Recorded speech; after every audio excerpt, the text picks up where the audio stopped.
Erfil Jones ydw i. Dwi yn instructor yma yn Cynnyrch Coed Meifod ac yn helpu ac yn galluogi unigolion i wneud gwahanol gynnyrch allan o goed. Pethau fel minciau, byrddau, cadeiriau, blychau plannu ac yn y blaen. Dipyn bach o gefndir i lle mae Meifod wedi cychwyn. Gwchwynnodd Meifod mewn pentre enw Henllan sydd ar gyrion Dinbych. Y cochwyn ffwr yn gyntaf yn gwneud pallets i ddeud y gwir allan o pren a dyna cwbl, a mae'n eto hanner can mlynedd yn dôl wan ers i Meifod gychwyn. Mae'r enw symud ymlaen o fod yn cynhyrchu pallets i fod yn cynhyrchu rhywfaint o gadeiriau, minciau allan o bren rough heb i'w drin fel petai, mwy rustic. A wedyn da ni wedi symud ymlaen rwan i lle da ni rwan ar y stad diwydiannol yn Dinbych, stad Colomendi, a da ni'n cynhyrchu y cadeiriau a'r minciau fel da ni'n neud allan o goed. Da ni'n cael i'w gynhyrchu i'r profil da ni angen ar gyfer gwneud beth da ni'n neud felly. Da ni'n gwneud cadeiriau, minciau, blychau plannu a gwahanol fathau o hynny hefyd felly o ran steil ac yn y blaen. Wrth wneud hynny, da ni'n galluogi'r unigolion sydd yn mynychu Meifod i ddatblygu fel unigolion yn i'w cymeriad a'i gallu fel petai o ran sut maen nhw'n dod ymlaen. My name is Jack. We are here in Meifod in Dinbych.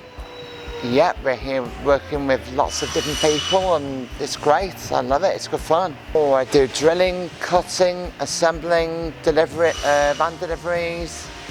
We've got many different places around here. It's good fun.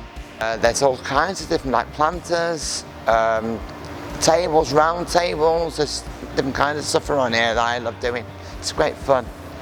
It really is good fun. Oh, I've learned a lot since I've progressed, yeah, a lot, yeah. Maen nhw'n gwneud ffrindiau wrth gwrs dros yr amser maen nhw'n gwario yma, ac hefyd da ni'n gobeithio bod nhw'n ennill sgiliau sydd yn ei galluogi nhw i symud ymlaen, bosib i swyddi eraill ac yn y blaen dros yr amser felly. Yr unigolion sydd yn mynychu Meifod, mae 17 o unigolion yn mynychu Meifod ar y funud. Mae groesdoriad o anghenion gen yr unigolion o fod yn at ddysgu, rhai bosib efo rhywfaint o anabledd corfforol, croesdoriad i ddeud y gwir o ran i'w gallu nhw yma lly. Be maen nhw'n gael allan o ddod i Meifod? Wel, maen nhw'n cael y cyfle i ddatblygu sgiliau, i ddysgu sgiliau newydd, defnyddio gwahanol fathau o beiriannau ar gyfer gwneud y gwaith a be maen nhw'n gynhyrchu o ran y math o dŵls ac yn y blaen. Lli torri coed, dysgu elfen o iechyd a diogelwch o ran trin hynny hefyd. Dwi wedi bod yma yn Meifod rwan ers dros 18 mlynedd yn y swydd dwi yn. Sut ddos i yma? Wel, dwi wedi gweithio hefo unigolion gyda anghenion arbennig a gyda Sir Dinbych ers dros 33 mlynedd i ddeud y gwir.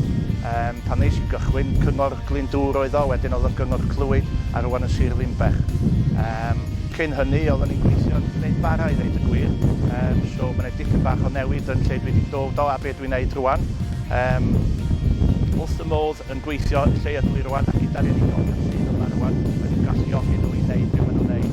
A dwi'n cyfri nhw gyd yn ffrindiau gywir ac yn gydweithwyr i ddeud y gwir.